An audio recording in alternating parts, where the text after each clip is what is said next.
She's dangerous, unpredictable, and no one in this hall has the courage to claim her. I'll take her. The auction hall was ancient, iron bones and rotting wood, held together by rust and the weight of 1,000 dirty transactions. Torchlight bled orange across the walls, casting long shadows over the crowd of armored collectors, war merchants, and kingdom brokers who stood shoulder to shoulder, their golden visors gleaming like the eyes of predators. The air smelled of smoke, metal, and something older. Something afraid. They called it the Hollow Market. It operated beneath 3 kingdoms and above the law of all of them. Here rare things were sold, dangerous things, things that had no place in polite civilization. Tonight they were selling her. The cage rolled forward on a rusted iron platform, pushed by 2 masked handlers who kept their distance as if the bars themselves might not be enough. Inside stood a figure that made the entire room go still.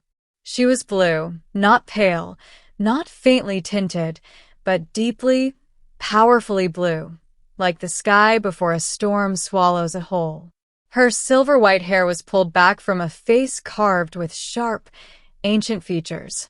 Her eyes burned amber gold, lit from within, like 2 coals that refused to die. Heavy iron chains wrapped around her torso, looped across her waist, clinked against her wrists. They weren't decorative. They were necessary. Across her skin, faint luminescent markings pulsed like slow breathing. Old glyphs, binding runes etched not by tattoo, but by war. She was an etherai, a dying race, a living weapon. And she stared at the crowd the way a storm stares at a valley, without fear, without mercy, with the quiet certainty that everything below it will eventually break. Unit designation, Sova. The auctioneer called, his voice echoing off the beams above. Aetherai female. Combat class. Estimated power tier. Catastrophic. Previous handlers deceased. Chains reforged 4 times. She has not spoken in 6 months. Bidding opens at 10,000 gold. Silence. The kind of silence that has weight. Men who had outbid each other ruthlessly all evening for war horses and siege weapons now looked at their boots. A collector in the front row took 1 step back. A kingdom broker whispered something to his guard and shook his head slowly. No one moved. 8,000, the auctioneer tried. 7. Gentlemen, she is a once-in-an-age find. Still nothing.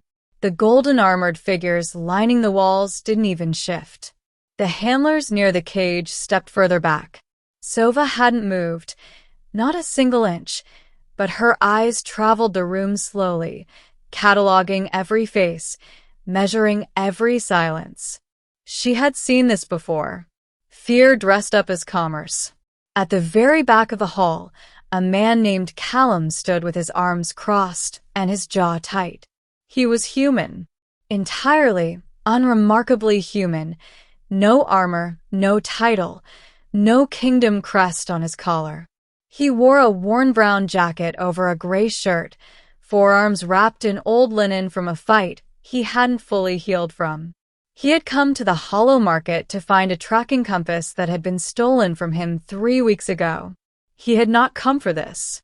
But he couldn't stop looking at her. Not at her power. Not at the chains. At her eyes and what was behind them. Something that wasn't rage. Something that wasn't wildness. Something that looked, in the flickering torchlight, disturbingly like exhaustion. 1,000, Callum said. The room turned. 30 armored heads swiveled toward the back. The auctioneer blinked twice, as if he hadn't heard correctly. Sir, the auctioneer started. 1,000 gold, Callum repeated. Calm. Clear. Final. Someone laughed. A short, incredulous sound from the middle of the crowd. A war merchant leaned to his companion and murmured something that ended in the word funeral. The hammer fell. No one countered. Why would they? The man was either a fool or already dead. He unchained the cage himself. The handlers refused. The auctioneer watched from a safe distance, parchment in hand, already drafting the liability waiver Callum had signed without reading. As the last chain fell from her wrists and clattered to the platform floor, the entire room held its breath. Sova looked down at her hands, then up at him, this small, soft, unarmored human who stood close enough for her to kill 3 different ways before he blinked. "You're going to regret this," she said. Her voice was low, rough from disuse, accented with the rolling consonants of a language older than the kingdoms above them. "Probably," Callum said. He picked up her chains, folded them over his arm, and turned toward the door. "You coming, or would you rather stay?" She looked at the crowd behind her. The golden visors, the careful distance, the room full of people who had looked at her and seen only a price, and then decided even that was too high. She stepped off the platform. They walked out of the hollow market into cold night air, the city sprawling gray and glittering beneath a moonless sky. For a long time neither of them spoke. Their footsteps echoed off stone. Her glow faded slowly as the binding runes settled, dim but present, like a fire banked low. Finally she spoke. "Why?" Callum didn't slow down, didn't look over, just answered the way a man answers when he's already made peace with his own reasoning. Because no one else was going to. Sova walked beside him in silence. The chains over his arm clinked softly with each step. She didn't ask for them back. He didn't offer. Somewhere in that quiet, something passed between them. Not trust. Not yet. Trust takes time. Takes proof. Takes mornings after the hard nights. But it was a beginning. And sometimes, that is the most dangerous thing of all.